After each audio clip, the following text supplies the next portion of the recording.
Welcome to Zen Mind Journey, a place beyond sound, beyond hurry, beyond the restless thoughts that often linger as night falls. Tonight, we step softly into a slower rhythm, a gentler space, a wider calm. Take a moment now to arrive fully.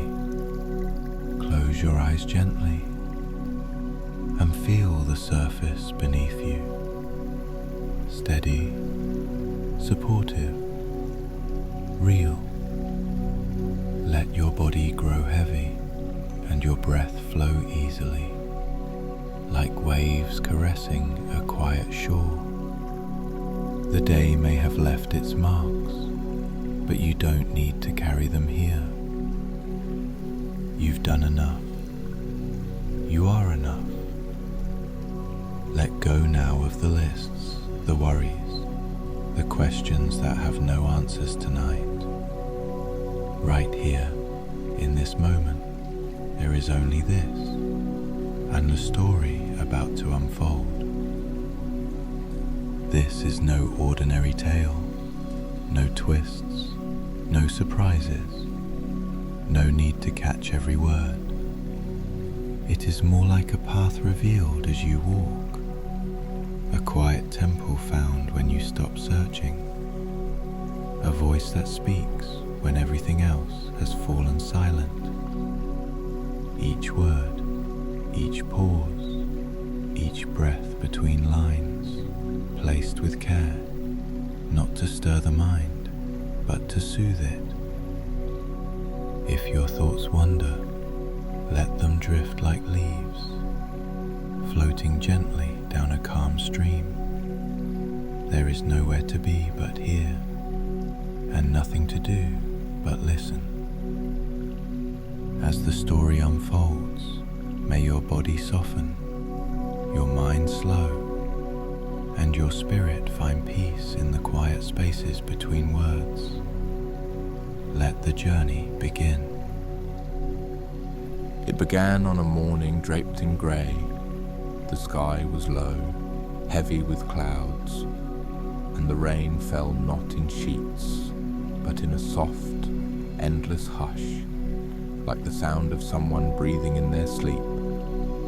A young woman stood at the edge of a mountain trail, her cloak soaked, her boots thick with mud. She had set out days ago following a map drawn in ink and given to her by someone long gone. It had led her well, until now. Now, the path was gone, wiped clean by the rain, no markings, no signs, just glistening stone and the rustle of wet leaves.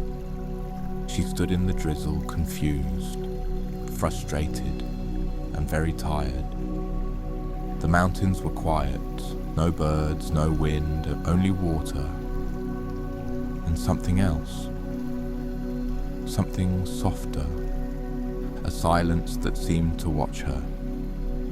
She looked down at her feet, mud and moss, no trail. She looked ahead, mist. Then she looked inward and took a breath, not a deep one, just enough. Then, without the map, without the markers, she stepped forward. One step, then another, each footfall soft, unsure, and yet true. The path she had known was gone, but something new was beginning to form, beneath the rain. The rain followed her, not angrily, not fiercely, but patiently, like an old friend with nothing left to prove. She walked, past trees that leaned as if listening, past stones slick with memory. Hours passed, or maybe just minutes. Time was different in the rain. Eventually, she came upon a small house barely visible through the mist.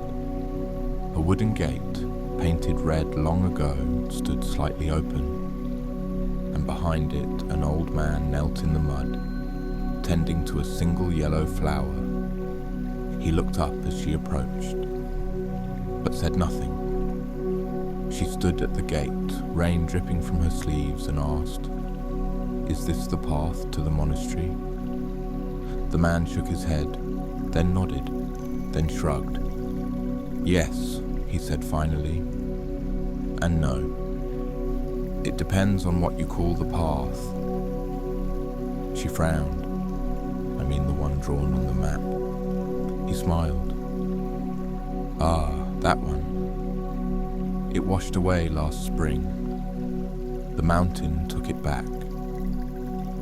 The woman looked down, felt the ache in her legs, the damp in her bones. "Then I've gone the wrong way." "Not necessarily," the man said, patting the earth beside the flower. "Sometimes the right path is the one that appears only when you stop looking for it." She said nothing, only watched the flower, its petals wet, its colour somehow brighter in the rain. The man stood slowly, his knees cracking. "You can rest here," he said, "or keep walking. Either way, you'll arrive somewhere." She looked back the way she had come, then forward, then stepped through the gate and sat. She stayed with the gardener for 2 days. They spoke little, shared warm rice, boiled tea over a small fire. The rain never stopped.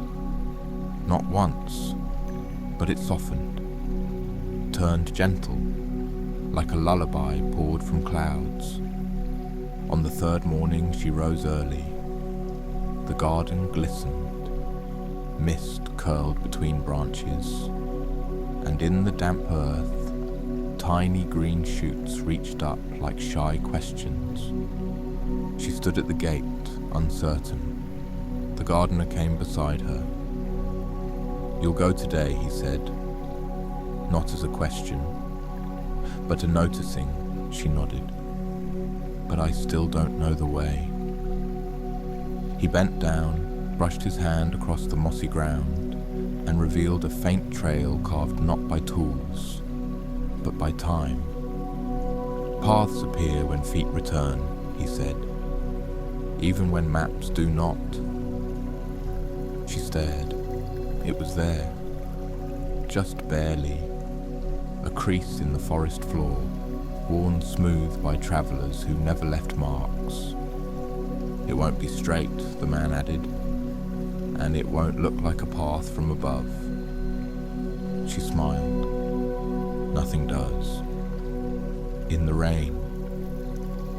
With a small bow, she thanked him, then stepped onto the trail with quiet feet and an open heart. And as she walked, the rain did not hinder her. It held her, wrapped her in silence. And somehow, each time she lost the trail, a new one appeared. Not ahead, but beneath her, as if the mountain itself was guiding her one step at a time, not by certainty, but by presence. By dusk, the trail faded again. The forest grew thicker. The rain returned, heavier now, but still soft, still kind. She stopped beneath an overhang of rock and moss, waited, listened, let the rain speak. She no longer wondered where she was. There was no map, no destination, only the sound of drops meeting stone and the slow, steady rhythm of her breath.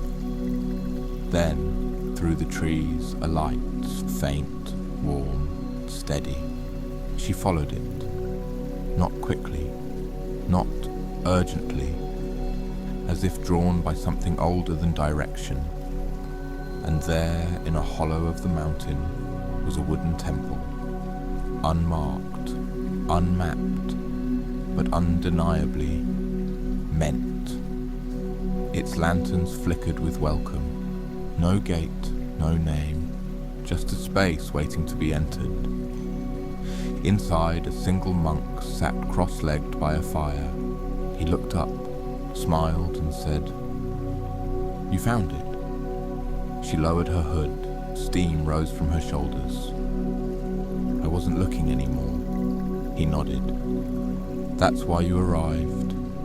She stepped inside, removed her boots, knelt. The monk poured tea into a simple clay cup. "This place isn't on any map," he said, "because it isn't a place. It's a moment." She sipped. The warmth spread through her hands, her chest, her quiet. And outside, the rain fell like a blessing, no longer washing things away, but revealing what had always been waiting beneath the noise. And now, for the next story. In a quiet temple nestled between two ridges where the moss grew thick and undisturbed, there lay a small rock garden. Not grand, not ornate, just a rectangle of sand, a handful of stones, and the slow rhythm of time passing through shadows. Each morning, an old monk named Ray would step into the garden barefoot, a wooden rake in hand. He would not speak. He would not sweep. He would listen, and then, with a long exhale, he would begin. His rake moved in slow, deliberate arcs, etching lines through the sand like ripples in a still pond. Around the stones, he circled, never touching them, only framing them with space. It was said Ray had tended the garden for 60 years, but no one ever asked him why.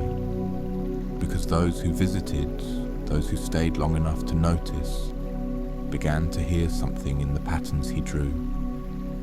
Not a sound exactly, but a feeling, as if the garden, though still, was speaking, a whisper without breath, a voice made of sand. One evening, a young novice named Jun stood at the edge of the garden and asked Ray, "What are you listening for?" Ray paused, the rake resting gently in the sand. He turned to Jun, eyes soft with age. "Not for," he said. "With." Jun frowned. He did not understand. But something in the monk's stillness made him quiet his questions. He simply stood and watched as Ray returned to his raking. The lines flowed, the stones held their silence, and somewhere between the two, Jun began to hear something. He couldn't name it, but it brushed the edge of his thoughts like wind through tall grass. The next morning, just after the bell had echoed through the temple, Ray approached Jun as he finished sweeping the corridor. He handed the young novice the rake, worn, simple, smoothed by years of quiet hands. "Today," Ray said softly, "the garden listens to you." Jun hesitated, "But I don't know the patterns." Ray smiled. "Neither do I." With that, he bowed and stepped aside. Jun entered the garden. His feet touched the cool sand. The early light stretched long shadows across the stones. He stood still, then began to rake. Straight lines as he had seen Ray do, then curves, then spirals around the largest stone. But something felt wrong. The rake scratched too loudly. The lines felt forced.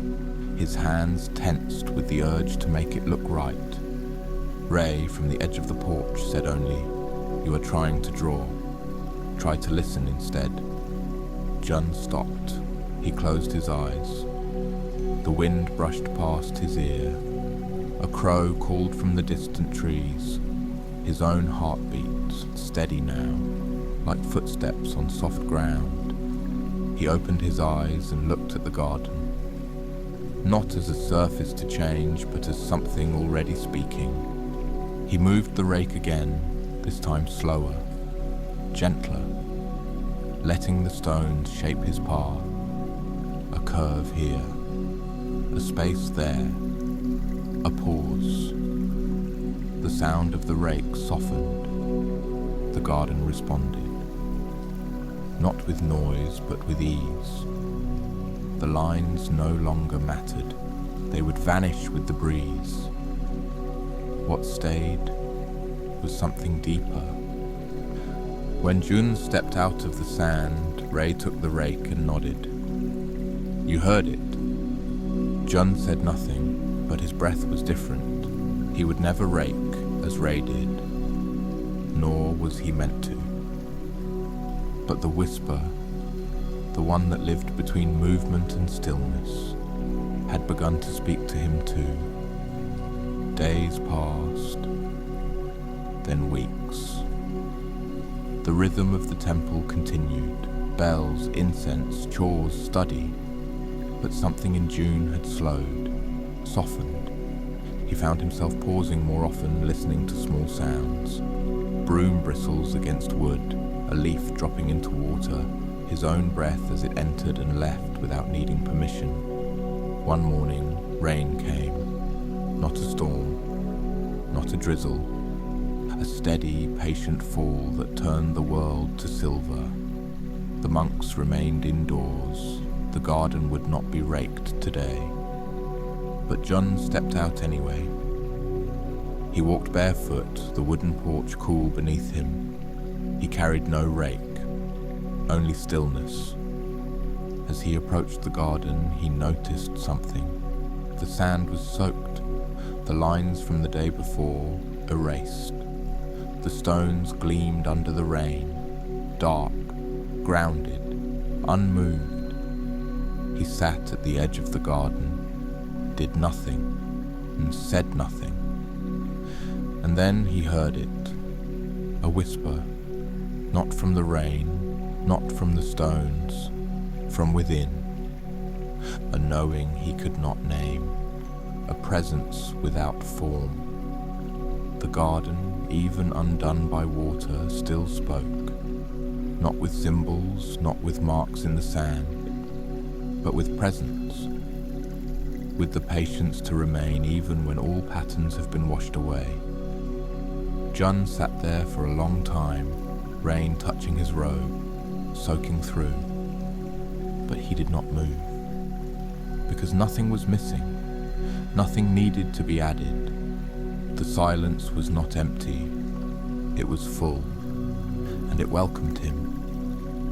When the rain finally slowed and the sky brightened, Jun rose. He bowed to the garden and walked back inside, his heart as still as the stones. The next morning, Jun rose before the bell. The rain had passed, leaving behind a freshness that clung to every leaf and stone. He walked quietly to the garden. The sand was damp, untouched, open. Ray was already there, standing, still. In his hands the rake, but he did not move. He simply looked at the garden as if it was speaking still. Jun bowed. Ray returned the gesture. Then, without a word, he placed the rake in Jun's hands and stepped aside. Jun stood there for a long time. He did not begin right away. He waited until he felt the quiet return. Then he raked. Not to form something, not to impress, only to move with what was already there. The sand yielded easily. The stones accepted their silence. And between them, a whisper. Jun could not say what it meant, only that it felt like remembering something he had never been told. When he finished, Ray stepped forward. He did not inspect the patterns, he did not nod. Instead, he handed Jun a small object, a stone, smooth, plain, ordinary. "What is this for?" Jun asked. Ray looked at the garden, then at Jun. "To carry the whisper wherever you go." Jun closed his fingers around the stone. It was warm from Ray's hand, and somehow it felt full, not with weight, but with presence. That afternoon, Jun left the temple. He did not say goodbye, nor did Ray. They only bowed as stillness bowed to stillness. In the years that followed, Jun became a teacher, but he spoke little and raked nothing. He carried the stone with him, not to show but to remember, and those who sat near him said they felt something odd, a quiet in the bones, a hush behind the noise, as if a garden somewhere unseen was drawing lines in soft sand, just for them. And now, for the next story. The Bell Beyond Sound. In a forgotten valley nestled between folded hills and whispering ridges, where clouds often touched the earth and stayed for tea, there stood a humble temple. No grand gate, no golden spires, only a low roof cradled by moss, and wooden walls warmed by years of morning sun and gentle rain. This was the Temple of Silent Pines, where the wind moved slow, as if it too had something to learn. At the heart of the temple courtyard, hanging beneath an arched beam of blackened cedar, was a bell. Not just any bell, this one was ancient, perhaps older than the trees around it. Its surface bore the faded etchings of lotus petals and nameless symbols, worn soft by 1,000 seasons of wind and hands. Each morning before the sun rose fully over the ridge, a young monk named Tenzin would step quietly across the dew-dark stones, his robes brushing the air like a whisper, and strike the bell once. Only once. The sound would rise, slowly at first, like breath gathering, and then bloom, golden and round, spreading into the still air like ripples through a bowl of water, left undisturbed overnight. And in that single note, the valley listened. Birds paused mid-song. Leaves stilled. Even the river, which ran not far from the temple's edge, seemed to hush its burble. The villagers in nearby hamlets often paused whatever they were doing, chopping wood, pouring tea, tying bundles of herbs, and turned their ears slightly, not quite knowing why. Tenzin too would listen. He would lower the wooden striker with reverence, return it to its resting place beside the bell, and remain there, motionless. His eyes would close, his chest would soften, and he would wait, not for the sound, but for what came after it. You see, many months ago, on his first winter in the temple, Master Gendo had told him, "The bell's sound is not what you hear, Tenzin. It is what remains after the hearing ends." At the time, the young monk had bowed deeply and whispered, "Yes, Master," as all students do when the lesson is too large to carry all at once. But he did not yet understand. And so each day he struck the bell, and each day he listened, not just with his ears, but with his body, with his breath, with his wondering. And yet, understanding did not come. Weeks became months. The trees turned their colors and let them go. The temple fox disappeared for a while and returned with thinner fur. Rain soaked the stone paths into mirrors, and the scent of wood smoke filled the halls. Still, the bell rang. Still, Tenzin listened, and still the silence after felt just empty. Not full, as Master Gendo had hinted. Not wholly, until one morning. It was late spring. A fog lay heavy in the valley, so thick that the temple's outer garden vanished into pale nothingness. The stones beneath Tenzin's feet were slick with mist, and his breath left no trace in the chilled air. He bowed to the bell, raised the striker, and let it fall, gently, with the weight of surrender. But the sound did not rise as before. It seemed to vanish before it fully formed, swallowed by the fog, absorbed by the quiet. No echo, no lingering hum, just absence. Tenzin stood longer than usual, confusion softening into stillness. A different kind of listening began to grow in him, one that had nothing to do with ears. And then something in him moved, not a thought, not an idea, just a quiet tug behind the heart. He turned and walked, past the moss garden, past the stone lantern smudged with lichen, down a path he rarely took, the one that curved behind the temple into a part of the forest where the light changed direction and time seemed to thin. He walked without aim, no sandals, no staff, just silence at his back, and that same quiet question curled gently in his chest. Hours may have passed, or none at all. Eventually the path dissolved into a grove of slender birch trees, and there, half hidden among ferns and moss, was a pond, small, oval, still as breath held in wonder. No frogs, no wind, no falling leaves, just the water holding the sky like a memory. Tenzin sat on a smooth rock beside it, and for the first time in many moons he did not try to understand. He simply was. Birdsong returned in the far distance.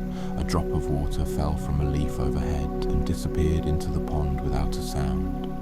And in that moment, somewhere between presence and forgetting, he felt it, the bell, still ringing, not in the air, not in his ears, but in the spaciousness inside him. It had never stopped.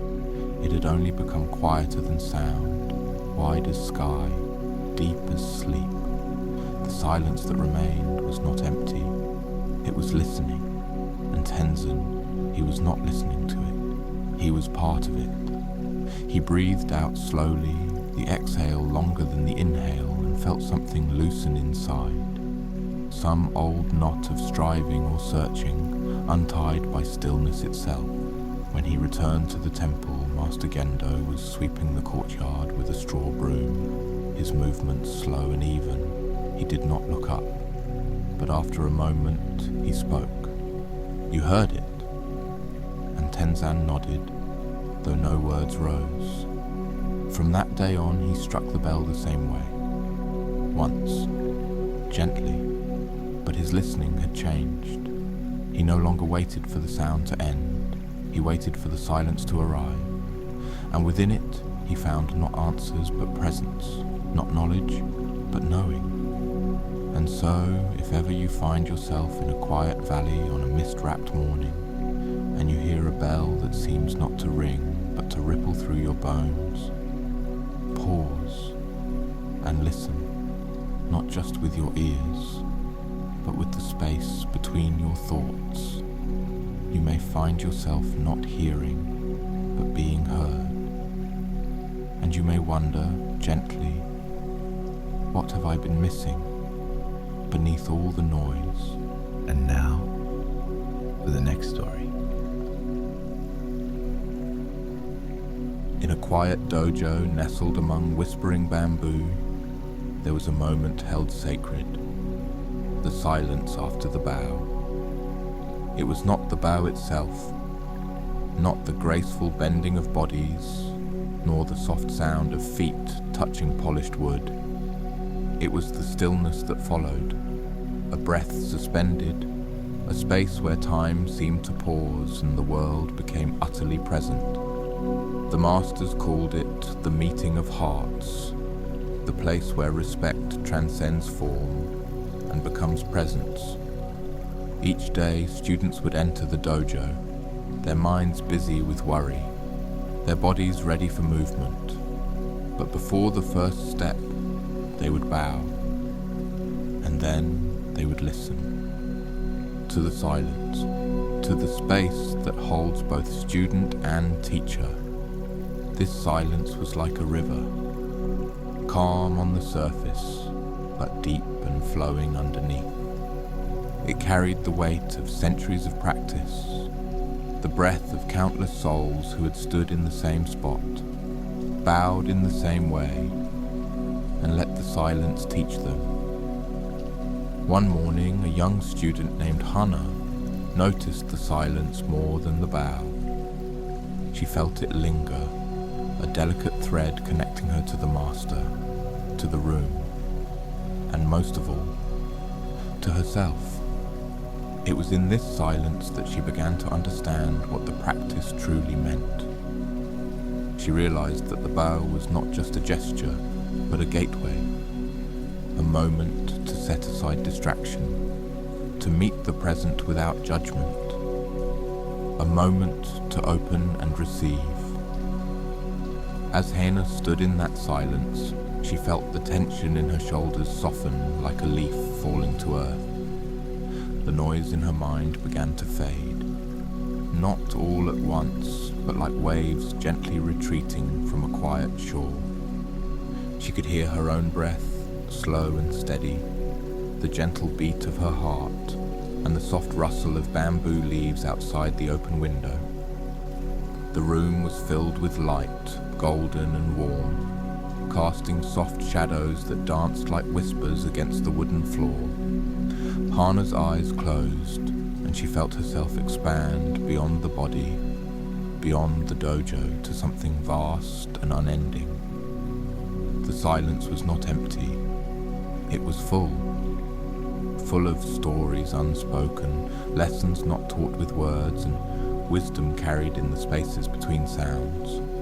She understood then that the silence after the bow was a teacher itself, a reminder that respect is not just shown, but felt, not just given, but received, and that in this quiet moment, connection blooms, between bodies, between hearts, between all things. The next day, Hannah arrived earlier than usual. The air was cool and crisp, tinged with the scent of rain-soaked earth and fresh bamboo shoots. She sat cross-legged in the corner, watching the room slowly fill. Other students arrived, some nervous, some confident, each carrying their own stories, their own busy thoughts. But when the master entered and the bow was made, the room fell into the same sacred silence. Hannah noticed the faces change, muscles relaxing, eyes softening, breath deepening. The silence connected them all, like an invisible thread woven through the space. It was a moment without words, without instruction, a pause pregnant with possibility. And in that moment, she felt held. Days passed, and Hannah found herself returning to the silence again and again. It was no longer just a pause, but a presence. A space where the noise of the world fell away like leaves in autumn.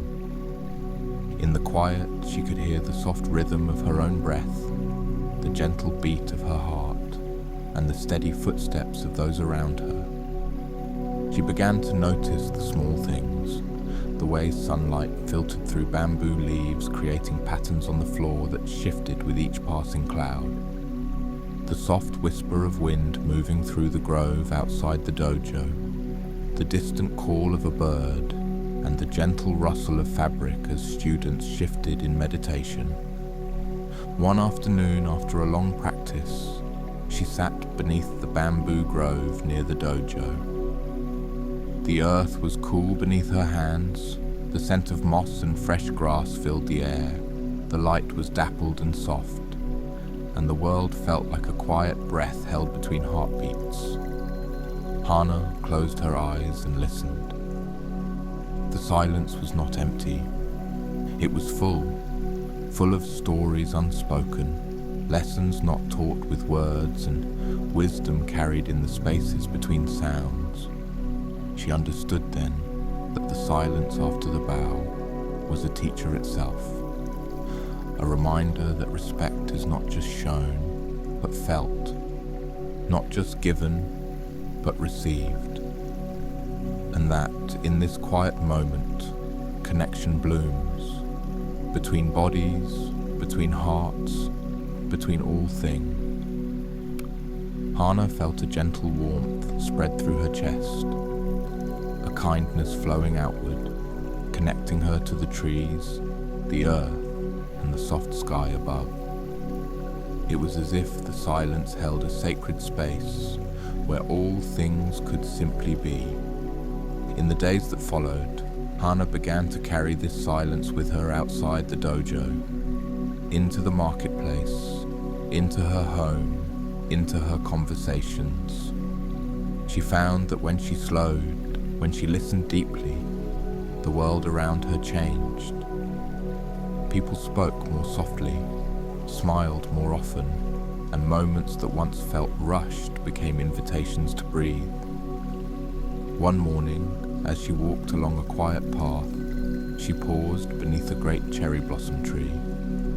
Petals drifted like pink snow around her, and she closed her eyes once more, feeling the quiet deepen. She realized that the silence after the bough was not only a practice, but a way of being, a way to carry peace within and share it without words.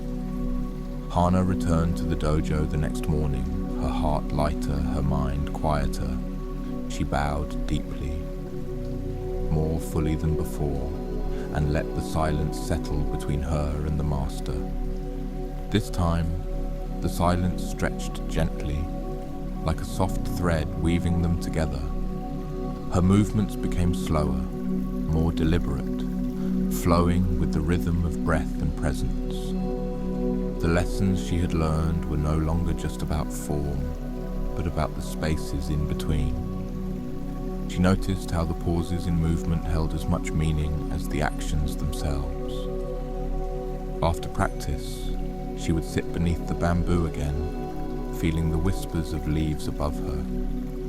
She noticed how the wind moved not against the trees but through them, a dance of stillness and motion. She understood that true harmony comes not from forcing, but from yielding. Her days grew calmer, her steps lighter, her heart more open. Others began to notice the change in her, a quiet strength, a peace that spoke without words. Her teacher watched with gentle approval, knowing that Hana had begun to walk the path beyond technique.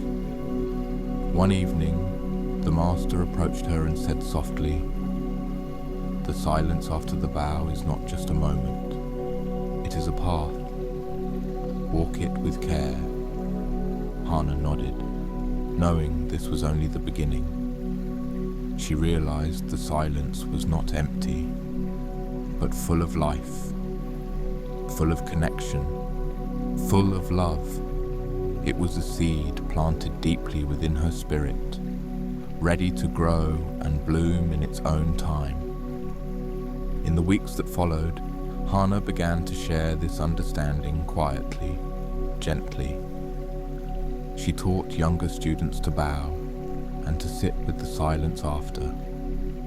She encouraged them to notice the space, the stillness that connects teacher and student, one soul to another.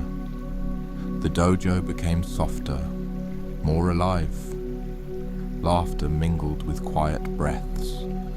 The energy shifted from hurried practice to mindful presence. It was as if the very air had changed, and Hana, once a novice herself, now became a keeper of stillness, a guide to the path of quiet respect. In the weeks and months that followed, Hana carried the silence with her, into the streets, into her home, into every moment. She shared it quietly, without words or ceremony, but with a presence that touched those around her.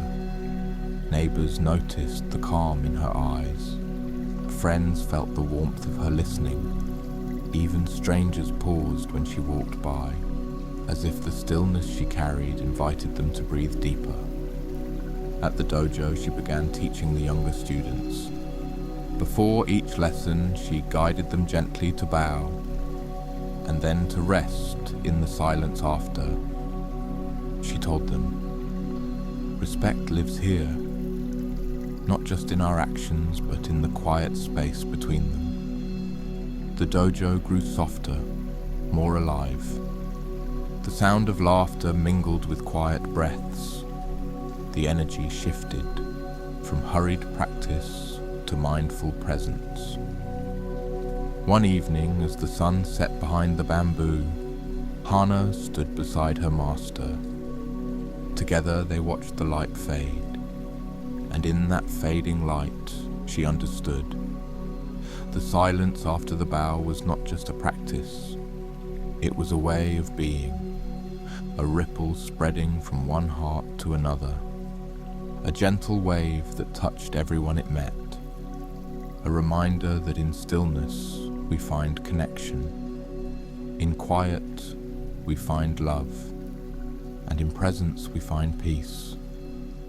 Long after Hana's footsteps had softened on the path, her lesson remained. Students who followed felt the whisper of silence held carefully in their own bows. The dojo, once a place of movement alone, became a sanctuary of stillness, where silence was not absence, but a presence full of life. And in that sacred space, the hearts of many met, in respect, in kindness, and in the shared rhythm of the silence after the bow. And now, for the next story. At the edge of the village, past the last row of plum trees, there was a small clearing where nothing much ever happened. The grass grew in quiet waves. The earth held few stones. Even the birds seemed to pass it by without singing. And then one spring, a man arrived with wood. He brought no cart, no tools, only a bundle of planks strapped to his back, and a look in his eyes that spoke of something not yet seen. He did not ask permission. He did not announce his purpose. He simply began building a bridge. But here's the thing, there was no river, no stream, no cliff, no gap to cross, just grass. He laid the planks with great care, tapping them into place with a smooth stone. Each day the bridge grew longer. Each night he sat quietly beside it, watching the sky change colours without ever looking away. By the 7th day, a small group had gathered from the village. Some watched in silence. Some laughed. Others began to whisper. "He's gone mad," one said. "There's nothing to cross here."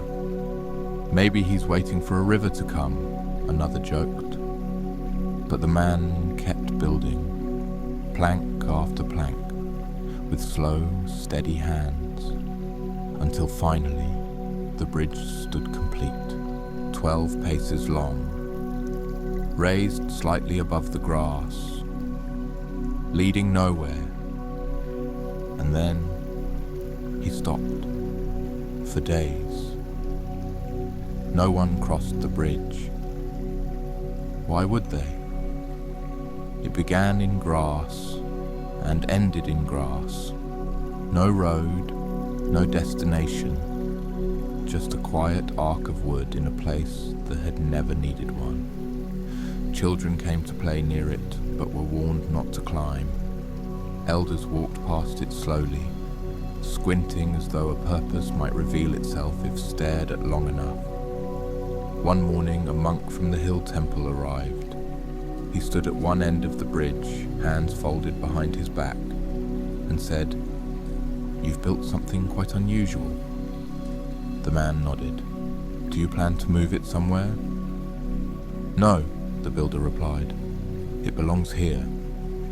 The monk smiled politely, waiting for more. When no explanation came, he asked again, "But what is it for?"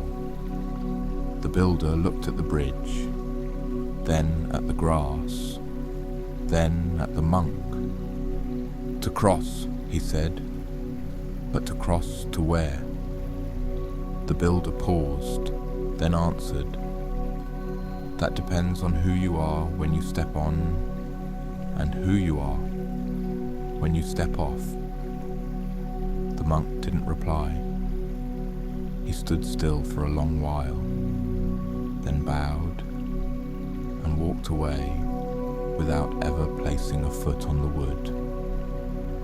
That night, the man lit a single lantern at the base of the bridge and sat beside it as he always did. He did not guard it, he did not wait. He simply sat.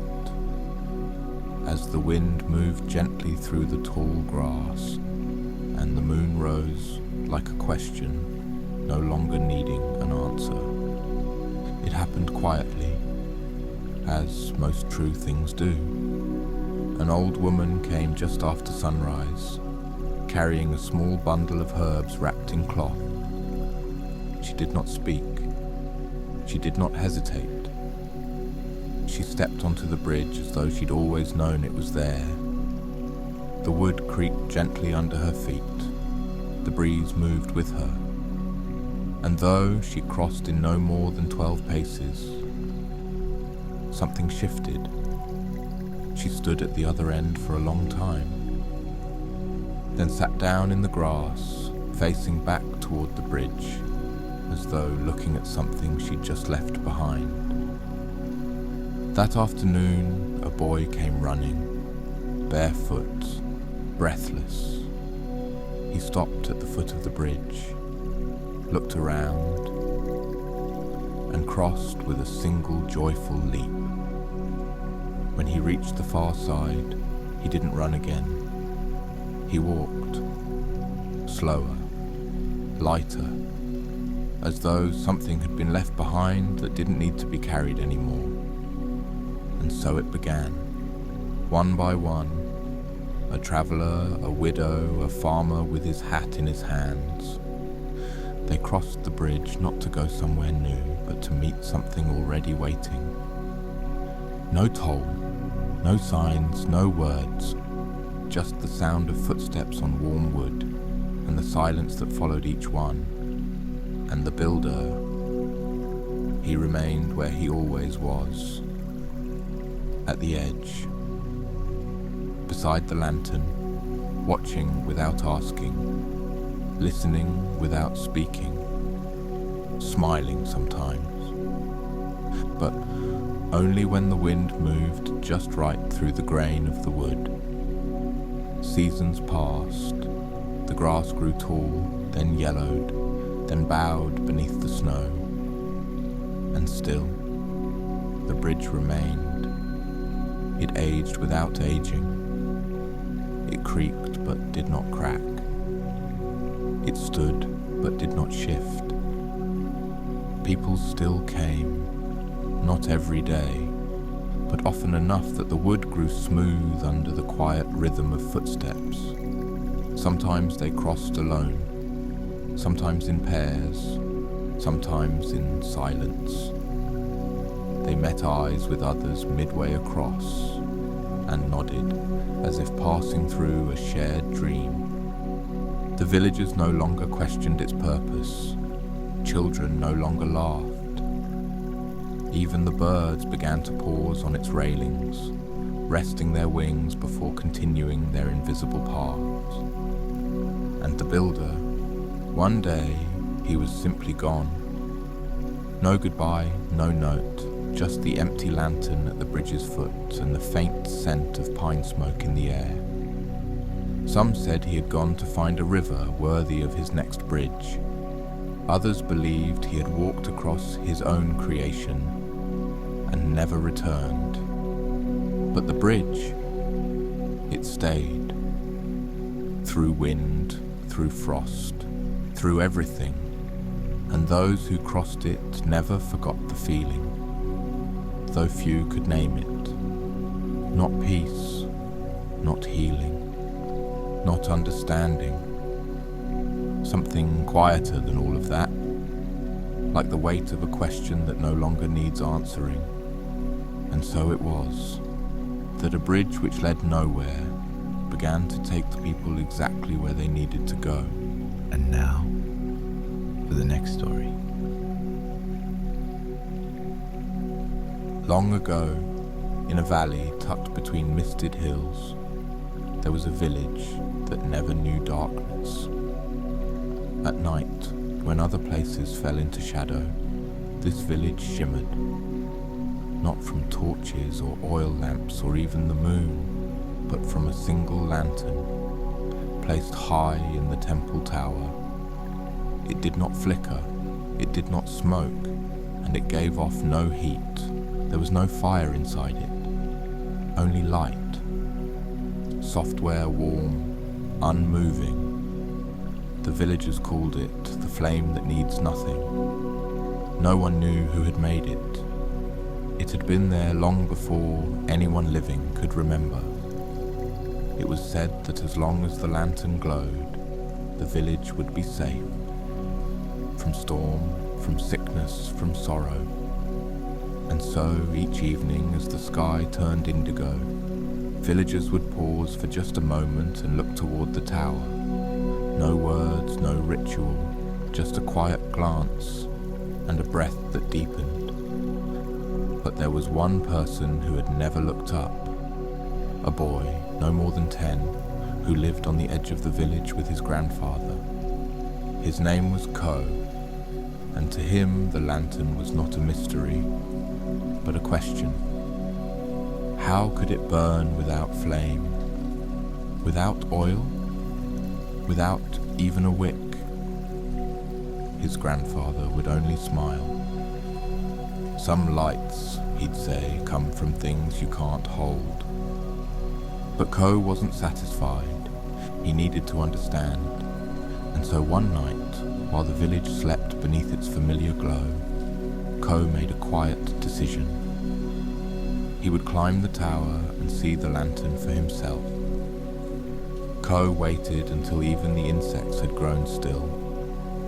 The village slept beneath its glow, peaceful as a pond, untouched by wind. He crept from his home, feet bare against the earth, and made his way toward the temple.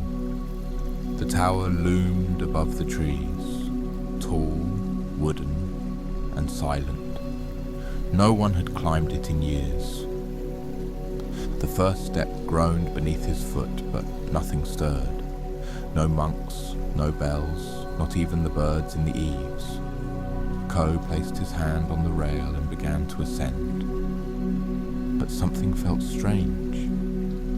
The stairs weren't straight, they turned, shifted, and with each step the wood beneath him felt older, softer, as if time moved differently in the tower. Halfway up he paused. A window opened beside him, one he hadn't noticed before. It looked out onto the village. Only the village was not as it should be. The lantern's glow was gone, and yet everything shimmered, as if the houses themselves had begun to glow from within. Ko blinked, looked again. The vision vanished. Just rooftops, bathed in moonlight. He continued upward. Now each step felt heavier, not from fear, but from a weight he could not name. Near the top, the air grew warmer, not hot, but filled with something like breath. And then he reached the door, a simple panel of worn wood, unlatched, waiting. He pushed it open and saw the lantern. It was smaller than he'd imagined, made of paper and wood frayed at the corners, but inside, no candle, no fuel, only a soft orb of light, floating, still, silent, alive. It pulsed once, barely, and Ko felt it. Not in his eyes, but in his chest. As if the light had reached out and touched something he didn't know was waiting. Ko stood in the lantern chamber, bathed in soft, golden glow. It wasn't bright. It didn't shine. It simply existed, calm, constant, alive. He stepped closer. No warmth, no sound. And yet, something in him began to quiet. His thoughts, which had raced like sparrows just moments before, now settled, as if the light itself was listening. He reached out. His fingers hovered a breath away from the orb, but something held him still. Not fear, not warning, just the sense that this light was not meant to be touched, only witnessed.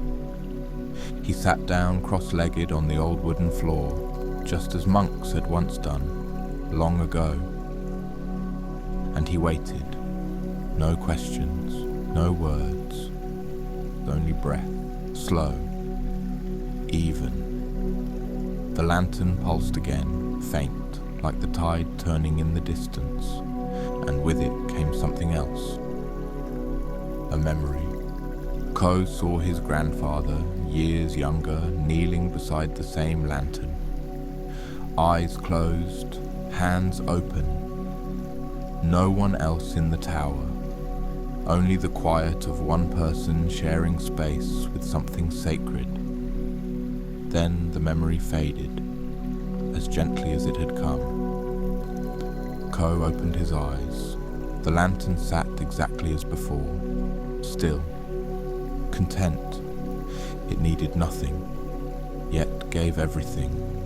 Not heat, not brightness, but space.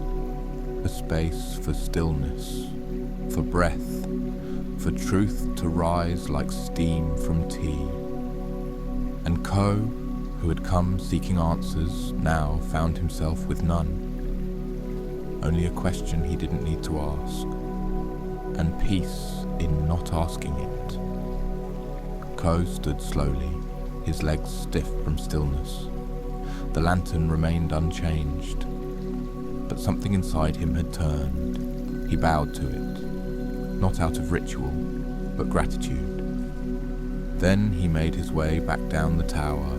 The steps no longer shifted, the air no longer pressed. And by the time he reached the earth, dawn had begun to bloom along the hills.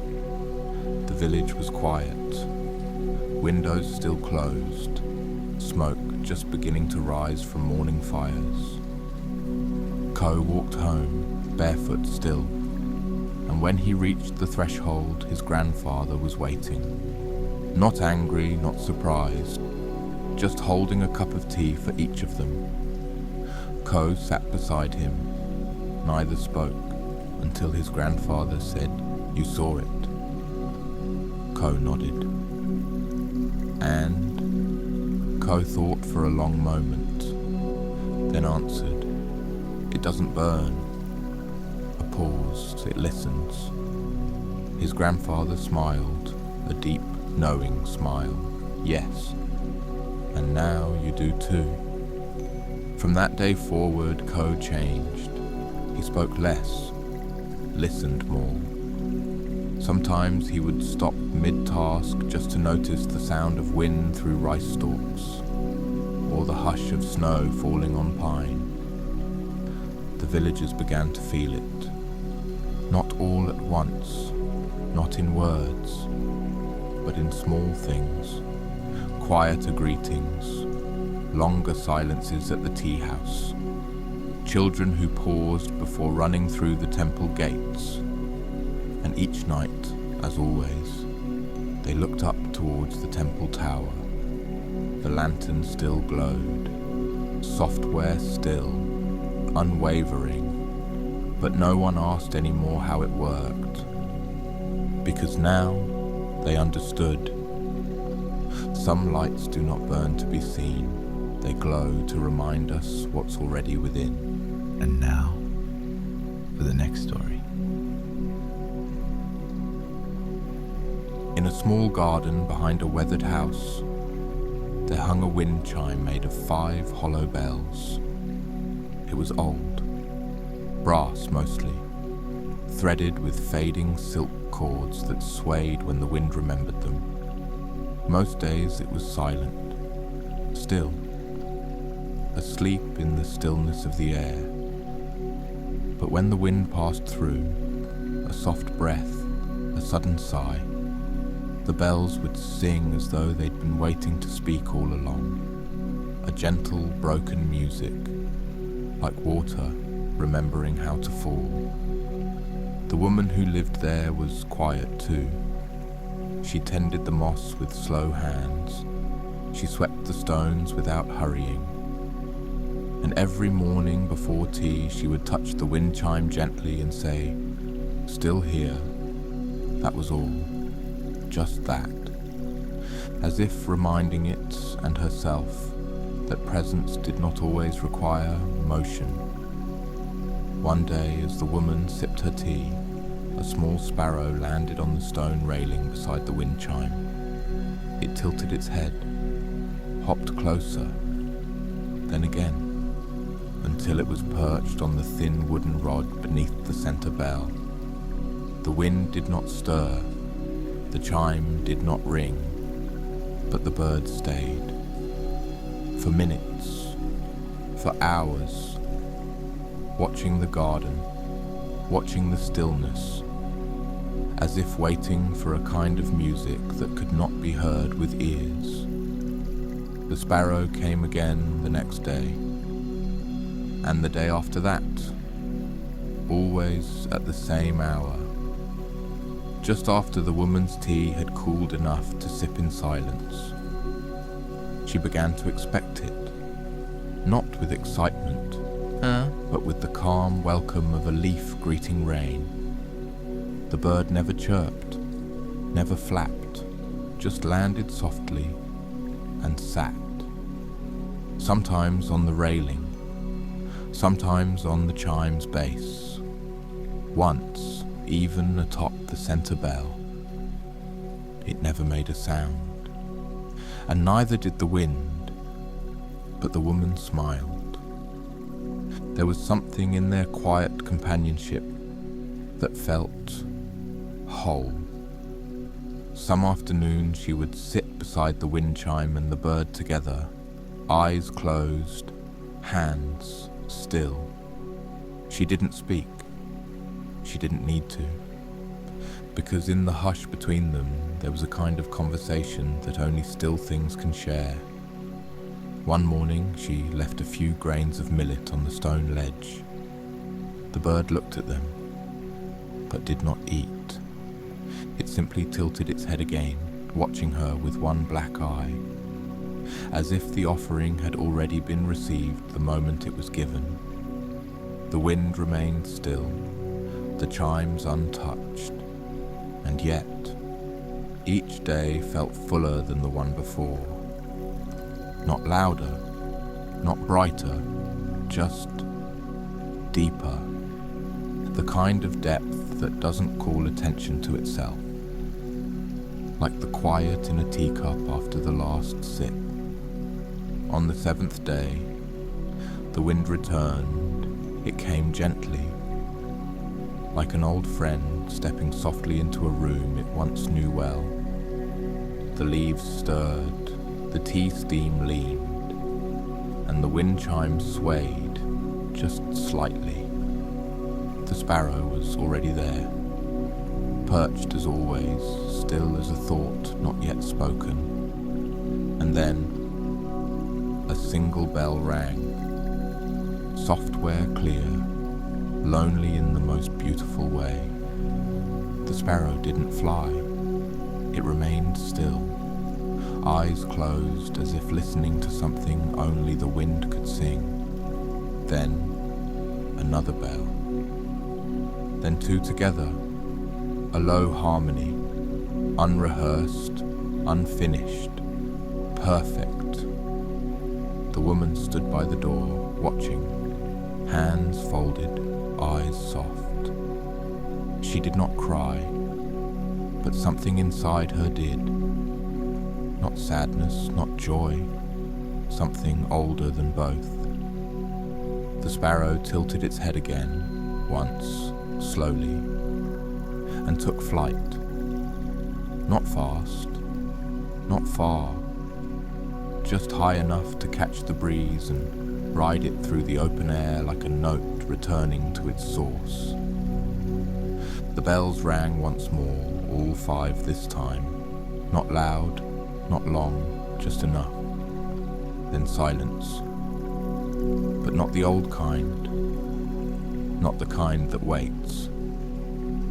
This silence was full, like a bowl once filled, now emptied with grace.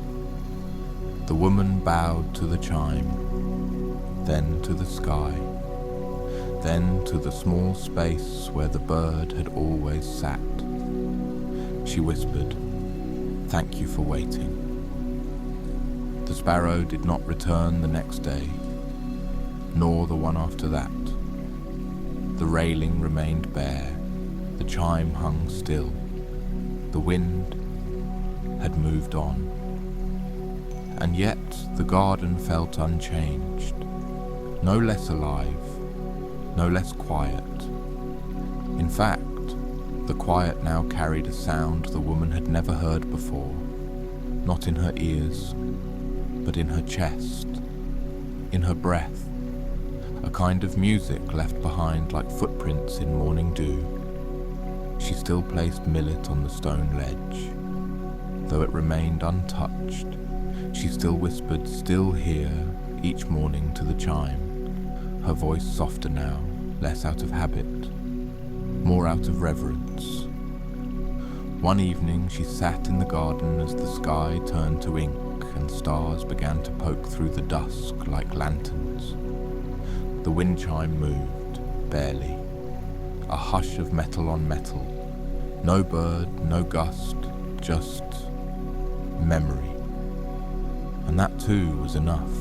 The woman closed her eyes, listened, and smiled, because she understood now that the bird had never needed to sing to be heard, and the wind had never needed to blow to be felt. Some things, the truest things, leave behind no mark, but they remain in stillness, in silence, in the spaces we once shared. And so the chime stayed. The wind returned when it wished. And sometimes, on quiet mornings, if you listened just right, you could hear the memory of feathers brushing softly against the rim of a bell, reminding you that not all goodbyes are departures. Some are simply echoes that choose to stay. And now, for the next story. The mountain path. High in the quiet folds of the ancient mountains, where the air is crisp and thin and clouds drift like drifting dreams, there is a narrow path carved gently into the hillside. This path, woven from earth and stone, is worn smooth by the footsteps of countless wanderers, seeking not only a journey outward, but a journey inward, a quiet pilgrimage through stillness and reflection. One soft morning, as the delicate light of dawn spilled over the jagged peaks like liquid gold, a solitary traveller set out along this mountain path.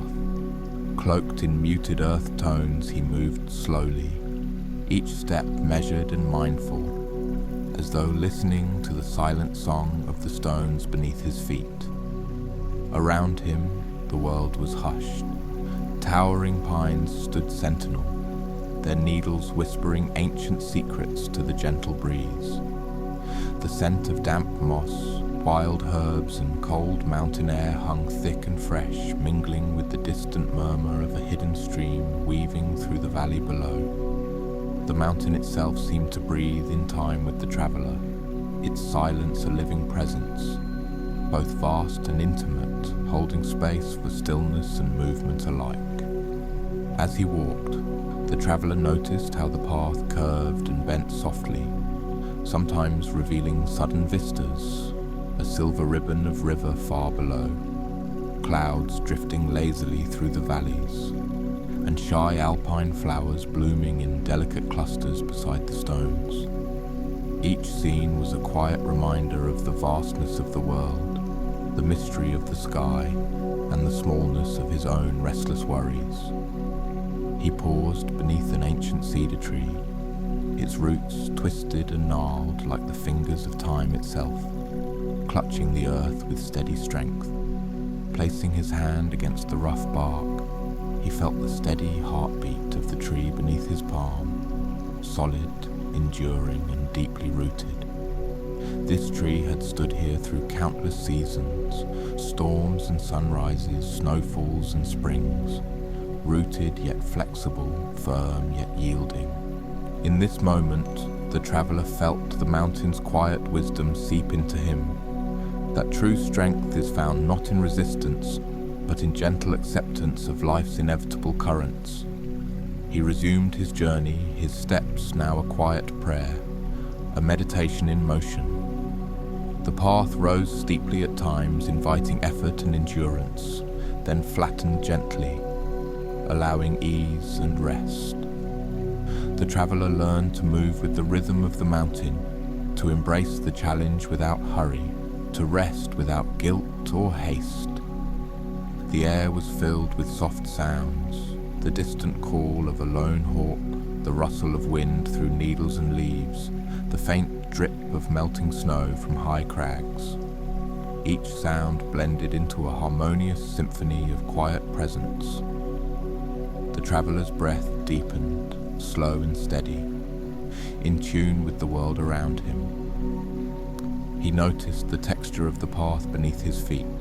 The rough, crumbly earth mixed with smooth river stones warmed faintly by the rising sun. Sometimes his toes sank slightly into soft patches of moss, lush and cool as velvet. The scent of earth and pine filled his lungs with every inhale, grounding him more deeply in the moment. Along the way he found a cluster of delicate wildflowers, tiny, pale blossoms nodding gently in the breeze. Their fragile beauty seemed to speak softly of impermanence and grace, reminding him that even the smallest things hold profound meaning. Eventually he reached a small clearing bathed in golden sunlight. The warmth was gentle, spreading softly across his skin like a whispered caress. Here stood a smooth stone seat worn by the passage of countless travellers before him. He settled down quietly, folding his hands loosely in his lap and closing his eyes. The silence wrapped around him like a soft cloak, a sacred space where time seemed to slow and stretch. He breathed deeply, the pure mountain air filling his lungs like a balm for weary thoughts. As he sat, he felt the slow unfolding of peace within, a spaciousness growing like the first gentle light of dawn inside his chest. A question arose in the quiet, a soft, still inquiry as delicate as the rustle of pine needles. What if the path itself is the destination, and every single step you take is already enough? The traveller remained there, letting the mountain's quiet embrace hold him. Clouds drifted lazily overhead, their shapes shifting like slow-moving dreams. The sun warmed his face, the cool breeze whispered through the trees, and the world felt vast and tender, inviting him to rest fully into the present. Time seemed to lose meaning as he sat in that sacred stillness, feeling his heart slow, his mind soften, and a gentle clarity settle deep within. When at last he rose to continue, the mountain whispered a last blessing on the wind. May you walk your path with patience and presence, knowing that each step you take carries you gently home. As the traveller disappeared into the soft curves of the hillside, the question lingered softly in the air, an invitation meant for you. Now resting here in this quiet moment, how might you walk your own path, embracing each step as a quiet gift? And now, for the next story. The Lantern Festival. In a small village nestled gently between rolling hills, and the quiet bend of a slow-moving river, the night air was alive with soft anticipation. The eve of the Lantern Festival had come, a sacred night when the ordinary world seemed to shimmer, and the sky itself appeared to open like a deep, indigo blossom sprinkled with thousands of distant stars. The air was cool and fragrant, carrying the delicate perfume of blooming cherry blossoms mingled with the sweet, smoky tendrils of sandalwood incense burning quietly in the little shrines scattered along the village paths. Narrow streets lined with wooden houses whose shutters had been carefully opened glowed warmly with hundreds of paper lanterns. These lanterns, painted in gentle reds, soft golds and whispers of pale ivory, flickered tenderly in the evening breeze, casting dancing pools of amber light that played upon worn cobblestones and weathered door frames. The village was alive yet hushed in reverence, as if all had been drawn together by some invisible thread, woven through centuries of shared stories and quiet celebrations. The faint murmur of whispered conversations, the gentle rustle of silk robes, and the distant chime of temple bells floated softly on the night air. Among the villagers was May, the elder storyteller whose voice was like a soothing stream flowing through the stillness. Children, wide-eyed and wrapped in soft shawls, gathered closely around the crackling communal fire. The flames flickered and spat sparks that rose like tiny, fleeting stars into the dark above.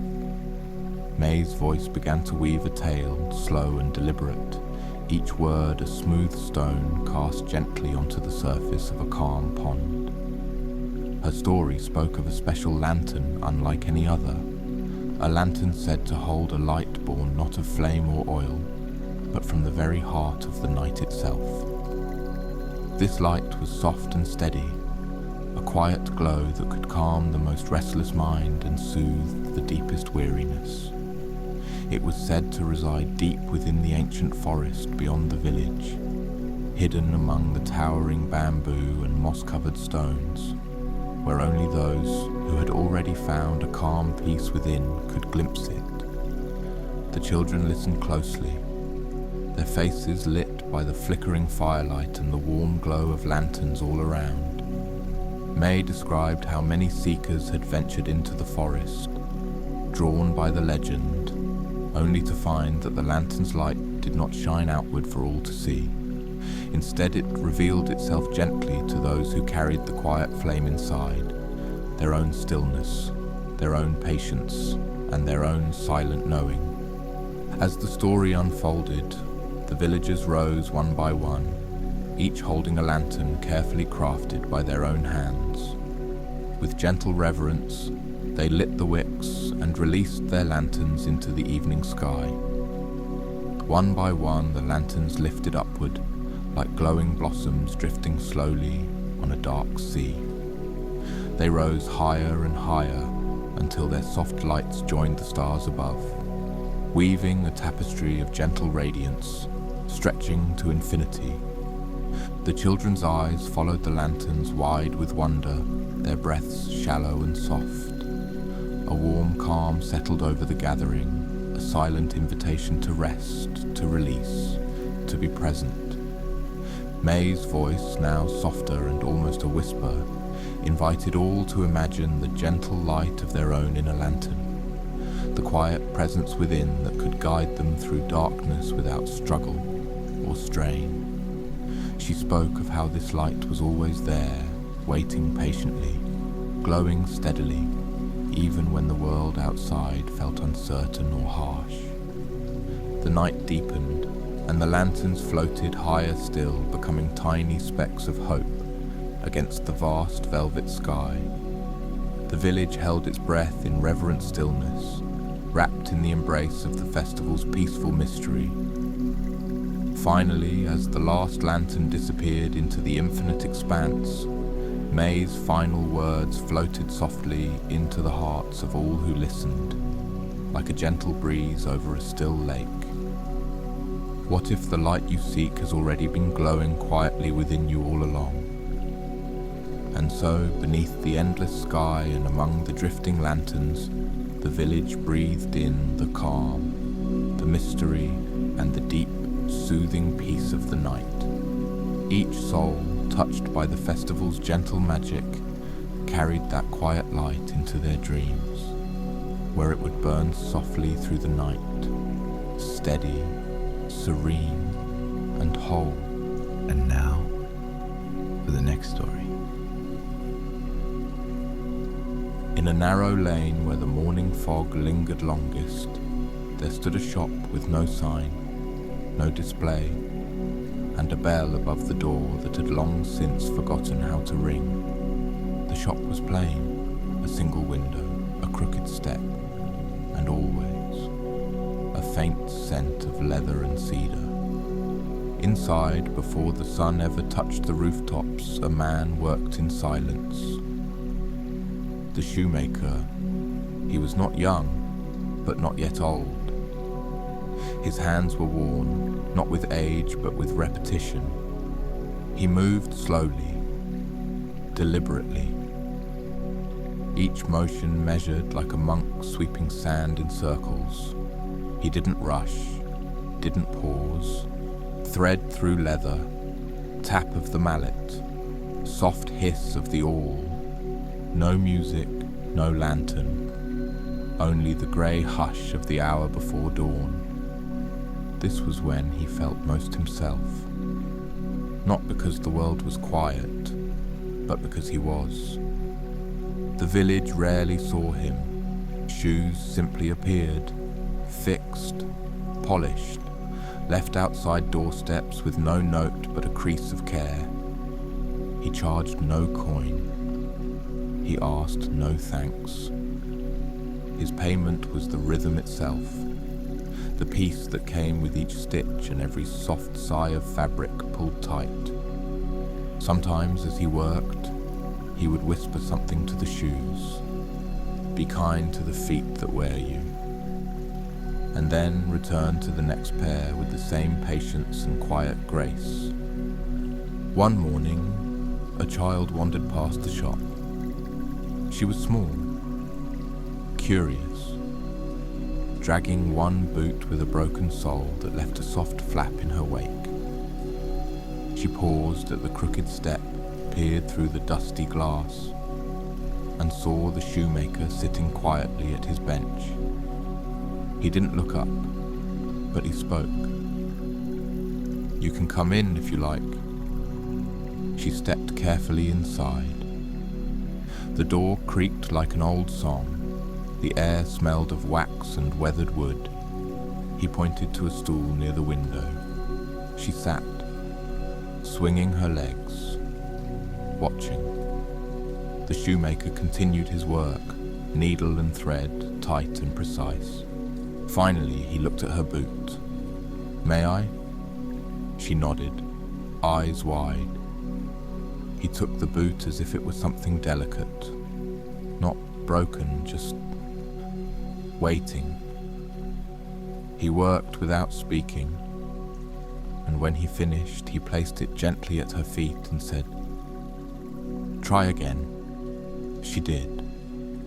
No flap, no drag. She grinned, a wide, wordless kind of thanks, and ran out the door without saying a thing. The shoemaker smiled. Just once, just barely. From that day on, the door was never fully shut. People began to leave their shoes on the step, not with names, not with notes, just placed with trust. And somehow they returned, stitched, softened, restored. No one saw him do it. No one knew when. But the shoes always came back better than before, and always, quietly. One rainy evening, just as the light was folding itself into the mist, a figure appeared at the door. No shoes, no umbrella, just silence and soaked sleeves. The shoemaker looked up. The man said nothing, only stepped inside, leaving faint, wet prints on the wooden floor. He carried no bag, offered no request, just sat on the same stool the child had once used. The shoemaker studied him without staring, then asked, "Have you lost something?" The man looked down at his bare feet, cracked, calloused, still trembling slightly from the cold. He nodded, but not with shame, with acceptance. The shoemaker didn't ask more. He turned, opened a low drawer and pulled out a pair of worn sandals, old but intact. He knelt quietly and placed them at the man's feet. "These aren't new," he said, "but they remember how to walk." The man bowed, not out of gratitude, but as if receiving something sacred. And when he stood, he left nothing behind. No coin, no words, only the faint echo of footsteps carried gently into the rain. Later that night, the shoemaker sat alone, the tools untouched, the bench still.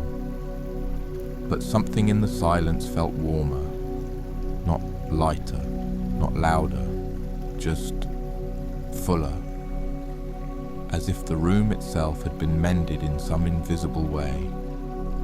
The years turned like pages in an old book. The fog came earlier, the mornings colder and still. The shoemaker rose before the sun, lit no lantern, and worked in silence. The shop grew older with him, the step cracked, the window clouded, the bell above the door remained quiet, though now it almost seemed respectful. Fewer people came, not because they forgot, but because the work had already touched them. Shoes that had once been mended were now passed on, from parent to child, from one quiet soul to another, each pair carrying a softness in the soul, a rhythm of care stitched into the seams. One morning the child with the broken boot returned, now grown, her eyes steady, her walk certain. She entered the shop. The door creaked. The smell was the same, but the bench was empty. No tools, no thread, no shoemaker, only a single pair of sandals on the workbench, worn, repaired many times, placed as if in farewell. She sat, waited, listened, then whispered, "Still here." And in that silence, a breeze moved through the room, software cool. The bell above the door, silent for years, gave one small chime. Just one. But it was enough. She smiled and stepped out into the morning. Shoes soft beneath her, heart quieter than it had been in years. And somewhere, beneath the waking sky, the rhythm of the shoemaker's hands carried on. Not in sound, not in sight, but in the quiet steps of those who had once been mended. And now, for the next story. There was a grove, hidden at the edge of the mountain, not marked on any map, not spoken of by name. The villagers called it the place where the wind forgets itself. Because when you stepped into it, everything changed. The world grew quiet, time slowed, and the sound disappeared. Not completely, but almost. It wasn't empty like a cave or muffled like snow. It was something deeper, as if the bamboo with its tall, slender stalks had swallowed sound whole and was now holding its breath.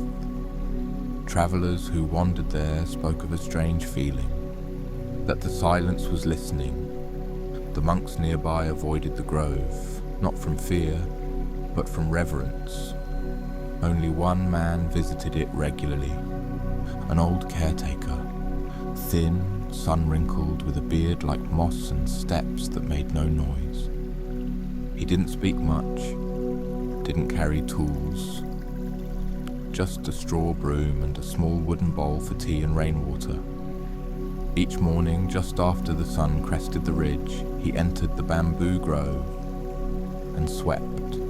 No path, no destination, just slow, patient strokes through fallen leaves, shadows, and yesterday's thoughts. He never seemed to be cleaning anything, only listening. One late spring morning, as mist curled along the forest floor, a young boy appeared at the edge of the grove. He had wandered for hours, barefoot, lost, his face streaked with dirt and wonder. He didn't speak, only watched. The old caretaker noticed him, but said nothing, just swept another slow line through the soft dust beneath the stalks. The boy sat down, cross-legged, still, and listened. He expected to hear birds or insects or the whisper of leaves overhead, but there was nothing, only silence, and not the silence of sleep or fear or absence. This silence felt full, alive, like something was there, just beyond the hearing. "Why is it so quiet here?" the boy finally asked. The caretaker looked up, but didn't answer. Instead, he held out the broom. The boy hesitated, then took it. He stood, gripped it with both hands, and began to sweep. It felt strange at first, pointless, but as the minutes passed, he began to notice something. The way the dust moved in little spirals, the way each stroke of the broom matched the rhythm of his breathing, the way the silence didn't grow heavier. It grew deeper, not empty, but vast, like a space where sound was waiting to be understood. Days passed. The boy returned each morning, always barefoot, always silent. He never asked questions again. Instead, he swept, slowly, deliberately, sometimes in lines, sometimes in circles, sometimes with no pattern at all. And always, the silence greeted him. It no longer felt strange. It felt like a friend that waited without rushing. One morning, as he swept near the center of the grove, his broom caught on something. He stopped, knelt, brushed away the dust with his hands. There, half buried beneath layers of fallen leaves, was a small wooden disc, old, weathered, smoothed by years of wind and rain. He lifted it, turned it over, a faint symbol carved into its surface. A single ripple, like water disturbed by a single drop. The old man, watching from a distance, stepped forward. He took the disc gently, held it to his ear, and closed his eyes, then handed it back to the boy. "Place it against the earth," he whispered. The boy did, and as he pressed it to the mossy floor beneath the bamboo, he heard it, a sound, but not from the disc, from beneath it, from beneath the earth, low, software endless, like a song sung 1,000 years ago, still echoing just below the roots. It wasn't music, not exactly. It was memory. The memory of wind and rain and all the things that had passed through the grove. Without speaking, he looked up at the old man. "It's still here," he said quietly. The caretaker nodded. "Everything leaves a sound, even silence. You just have to know where to listen." That evening, the boy and the old man sat together in silence. No words, no tea, only the deep hum beneath the earth still echoing inside them both. The moon rose slowly through the bamboo stalks, casting silver lines across the forest floor. And the grove, quiet as always, felt fuller somehow, richer, as if the earth itself was exhaling. In the days that followed, the boy kept sweeping, but now his sweeping was different. He no longer swept to find or to understand. He swept to listen. Each stroke of the broom became a soft bow, a way of saying, "I'm here, I'm listening, I remember." And the grove listened back. The old caretaker grew slower, his steps less steady, his eyes more distant, like someone already halfway into the next world. Then, one morning, he didn't come. But the boy did. He arrived with the rising sun, barefoot as always, carrying the old broom, now worn smooth by years of silent practice. He bowed before entering, then stepped into the bamboo grove as if stepping into a sacred breath, and swept. The sound beneath the bamboo remained, low, patient, endless. Some say he still sweeps there now, though he is no longer a boy. Some say the grove has grown quieter still, and yet fuller than ever. And if you sit there long enough, you may hear it too. Not with your ears, but with something softer, a sound that doesn't ask to be heard, but waits to be remembered. And now, for the next story. In a distant mountain village where mists floated like silk scarves, there lived a tea master. He was old, very old. His fingers were thin as reeds, his eyes like quiet ponds, and his tea house, small and low, sat among flowering plum trees that blossomed even in the snow. Each morning, before the sun rose, he lit a single candle and prepared a tray with 3 cups. 2 were for guests. The third always sat untouched. No one ever drank from it. No tea was poured into it. No lips had ever met its rim. And yet, the master set it out every single day. When asked why, he would only smile and say, "It is not ready," or sometimes, "The right guest has not yet arrived." Some villagers thought it strange, others called it poetic, but most simply forgot about the cup. All except one. A traveller, young, restless, with a pack full of questions, wandered into the village on the trail of something he couldn't name. He had heard of the master. He came seeking wisdom, clarity, answers. And on the 3rd morning he was invited into the tea house.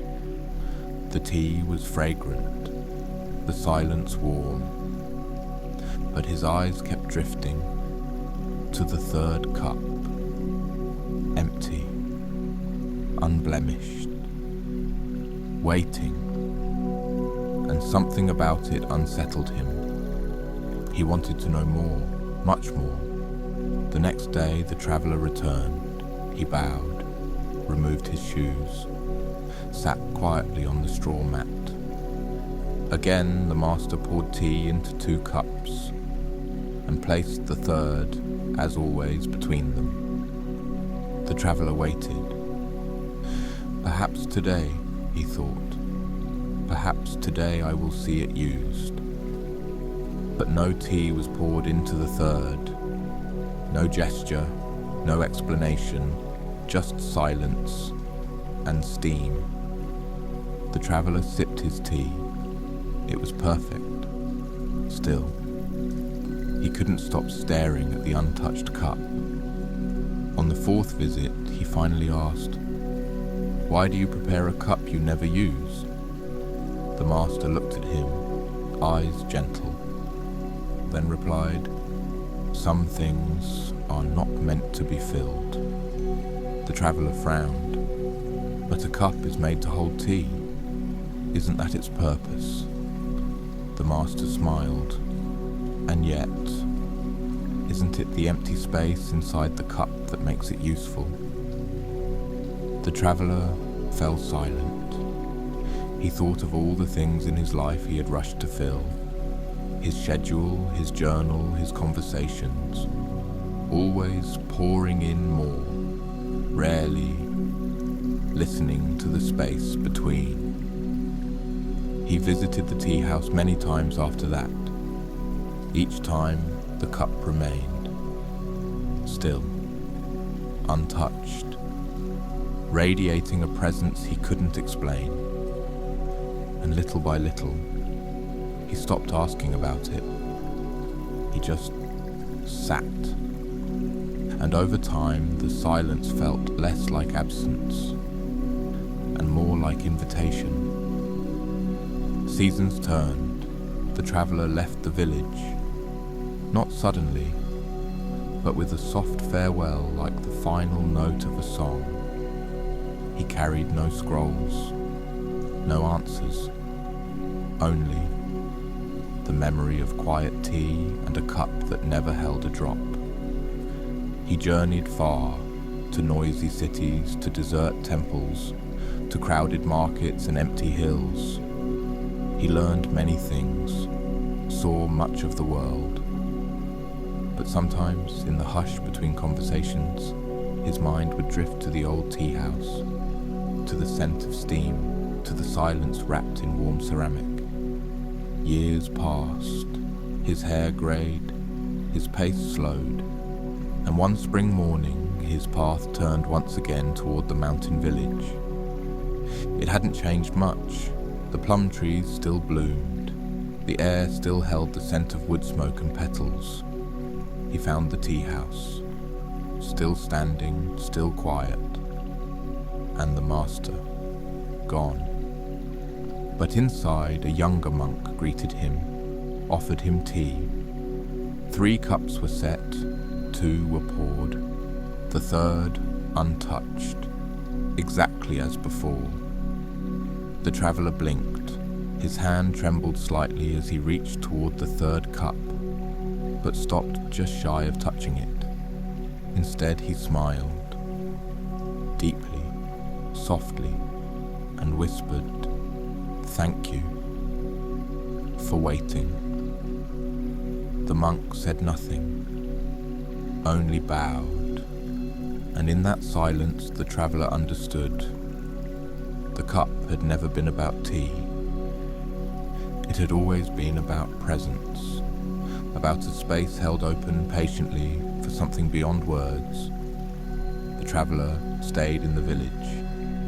At first, just for the night, then for the season, then for good. He tended the tea house, swept its floors, trimmed the garden, welcomed guests, and each morning before the sun climbed the sky, he lit a candle, boiled the water, and set out 3 cups, 2 for those who came, and 1, as before, untouched. Some visitors asked about it, most did not, but those who stayed in silence understood more than words could offer. The traveller, now older than the master had ever been, spoke less, smiled more. He poured tea with slow grace, never hurried, never distracted, and always that third cup sat in its place, a gentle reminder that not all things must be filled, that some vessels are sacred precisely because they wait. Sometimes he would sit alone, no guests, no sound but the kettle's hum, and still he would set the third cup, not out of habit, but as a gesture to presence, to stillness, to the mystery that drinks without drinking. One morning a child arrived, wide-eyed, barefoot, quiet. He stared at the empty cup for a long time, then looked up and asked, "Whose cup is that?" The old man smiled. "It belongs to everyone who hasn't arrived yet." The child nodded, though he didn't understand. Not yet. But he stayed, watched, learned. And one day when the old man was gone, he lit a candle, boiled the water, and set out 3 cups. And now, for the next story. In a village wrapped in mist and maple leaves, there stood an old bell tower, tall and weathered. It had no bells, only silence. The villagers said the tower was empty, except for a fox who slept there. No one knew where the fox had come from. Some said it was a spirit, others a guardian. Every evening as the sun dipped low, the fox would climb the narrow stairs and curl into a quiet circle beneath the empty bell. It never howled, it never stirred, only slept, as if keeping watch over the village's dreams. One morning, a young boy named Kaito decided to visit the tower. He had heard the stories and wanted to see if the fox was real. He climbed the stairs carefully, heart steady and soft with wonder. At the top, he found the fox, fur glowing faintly in the morning light, eyes closed, breathing slow and even. The fox seemed a stillness made flesh, a living breath of calm, as if the silence itself had chosen this form. Kaito did not speak. He simply sat beside the fox, feeling the quiet wrap around them both. The morning light filtered through the tower's wooden slats, casting gentle shadows that danced across the floor, and the air was thick with the scent of pine and earth, a reminder of the stillness held in nature's heart. The fox opened one eye, looked at him, then closed it again. No fear, no haste, just presence. Kaito stayed for a long time, listening, waiting, and in that stillness he felt the tower itself breathing with life, as if the ancient wood held memories of countless nights, and the dreams whispered beneath its watch. Days passed, and Kaito returned often to the bell tower. Each time he found the fox curled beneath the empty bell, quiet, still, yet somehow full of unseen energy. One afternoon, as golden light spilled through the slats, Kaito sat cross-legged and asked softly, "Why do you sleep here when the village is so far below?" The fox opened its eyes slowly, and for a moment, Kaito thought it might speak. But it only blinked, then nudged a small stone toward him. Kaito picked it up, smooth, warm, and heavy in his palm. He looked at the fox, waiting for more. The fox rose, stretched with the grace of the wind, and moved to the edge of the tower. There it paused, looking out over the village below, roofs glowing softly in the fading light. It turned back to Kaito, and in its eyes he saw a story, not told with words, but felt deeply. The fox seemed to say, "I watch while you dream. I rest so you may rest. I carry the quiet between your thoughts." Kaito nodded, understanding without understanding. He stayed until the stars appeared, then climbed down slowly, carrying the stone and the silence with him. Over time, the villagers noticed a change. The nights felt softer, dreams came easier, and when the wind brushed the rooftops, it sounded like a whisper, a fox's lullaby from the tower above. Kaito knew the secret now. The fox was not just a creature.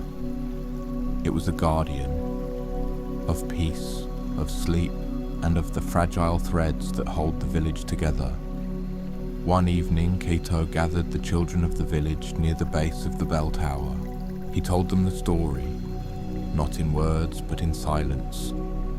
He showed them the smooth stone the fox had left warm in his hand.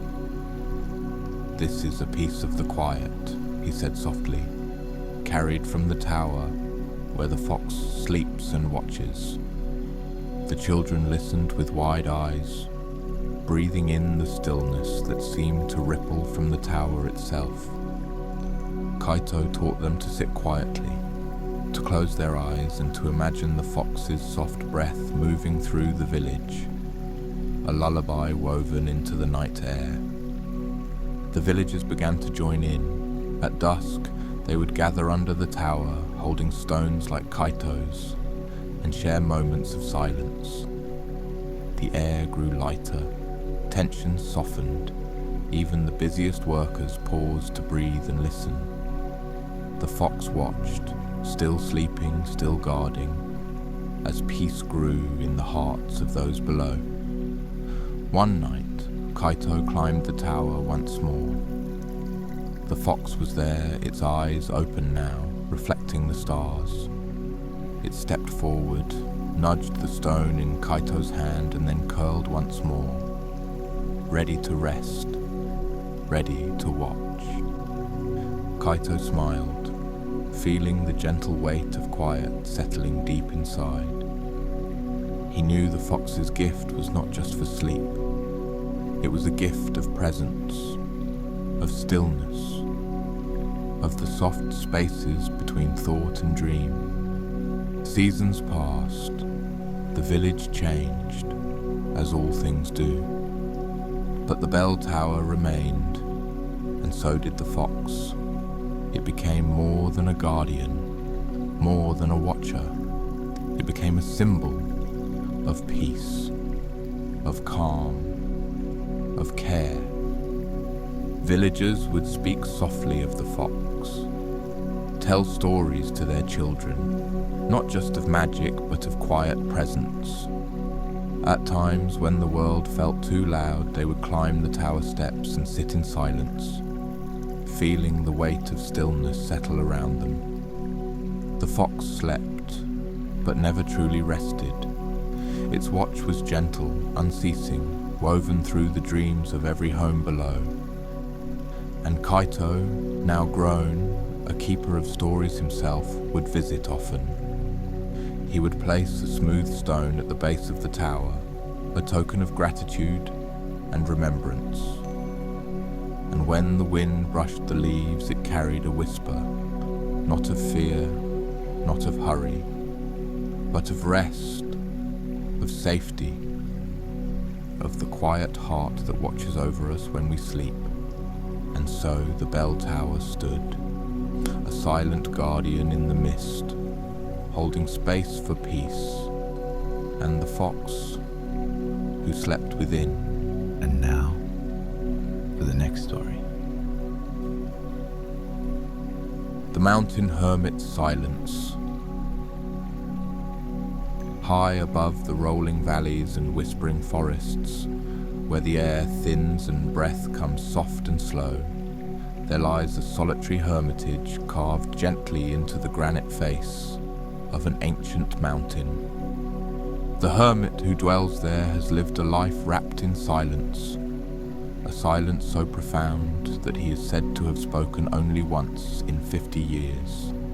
His quiet presence is a language beyond words, a deep and steady current of calm that flows beneath the surface of everything. The path leading to the hermitage winds like a silver thread through groves of ancient pine trees, whose needles glisten softly in the filtered light, murmuring secrets to the breeze. It climbs steeply over weathered stones, worn smooth by centuries of wind and rain, each step a slow meditation as the traveller ascends further away from the noisy world below. On one still morning, just as dawn was melting into pale gold and pink across the sky, a traveller named Kai began his journey up this path.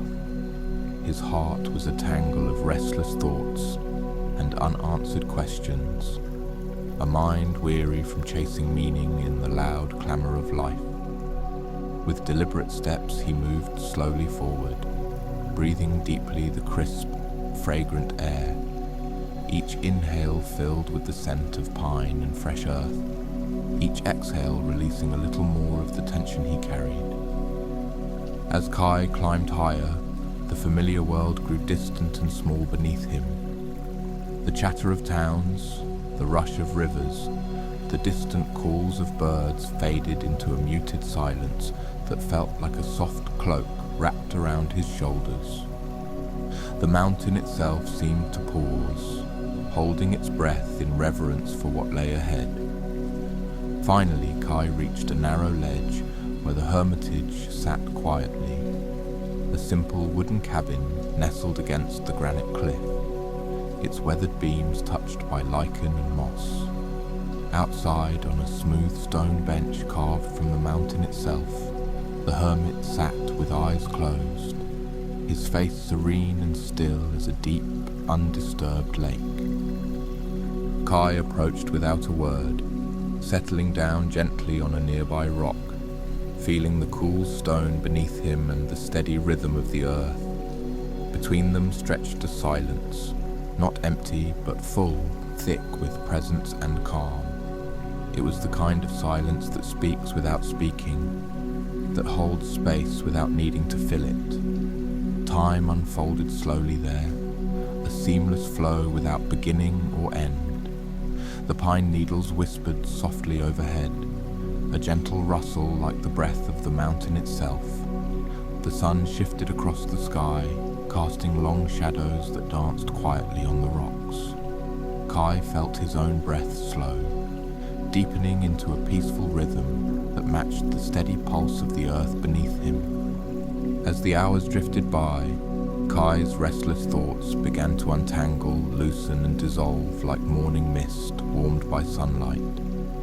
The questions he had carried so tightly faded into a gentle curiosity, an openness to whatever might come in the stillness.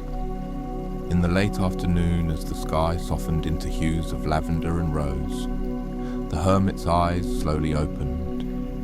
He looked at Kai with a gaze both tender and profound, a quiet invitation woven into the very silence between them. Then, with a voice soft and deliberate, the hermit spoke a single word that seemed to echo through the still air. Listen. Kai nodded, understanding in that moment that the deepest wisdom is not found in words spoken aloud, but in the silence that surrounds them, the space where the soul can rest, where the heart can hear its own quiet truth. He rose slowly, the weight of the mountain's calm settling into his bones like a gentle song. As he began his descent, the hermit's silent teaching followed him, a whisper carried on the wind, a reminder that sometimes the greatest voice is found in stillness, and peace is waiting in the quiet places we often overlook. The path stretched before him, shaded by towering pines that swayed softly with the breeze, their needles sparkling like emerald stars in the fading light. The air was cool and sweet, filled with the faint scent of cedar and moss, and the distant call of a solitary bird echoed gently through the valley. With each step down the mountain, Kai felt the hermit's presence within, a calm shadow, a silent friend. The questions that once crowded his mind now rested peacefully, held in the gentle embrace of stillness. And so, beneath the vast, endless sky and among the ancient trees, Kai carried the hermit's gift quietly in his heart. A soft, lingering question stirred there, like a leaf floating on a slow stream. What might you hear if you simply listen to the silence within and to the world breathing softly around you? And now, our story comes to rest. The path has been walked, the gentle light begins to fade, and the stillness settles softly within you. Whether you stayed awake through every word or slipped quietly into dreams along the way, you are exactly where you need to be. There's no need to hold on to the story, no need to remember every detail. These tales are not meant to be captured, but to be felt deeply, like a whisper carried on the breeze, or the fading warmth of sunlight at dusk. They leave behind a subtle calm, a breath a little softer, a heart a little lighter. This is the gift of quiet moments, where nothing is demanded and everything is given. If this story brought you peace, please consider liking this video, sharing your thoughts below, and subscribing to Zen Mind Journey to join our community of gentle hearts. Now, close your eyes if you have not already. Let your thoughts drift and rest fully in the quiet that remains. Until next time, breathe deeply and carry this stillness with you.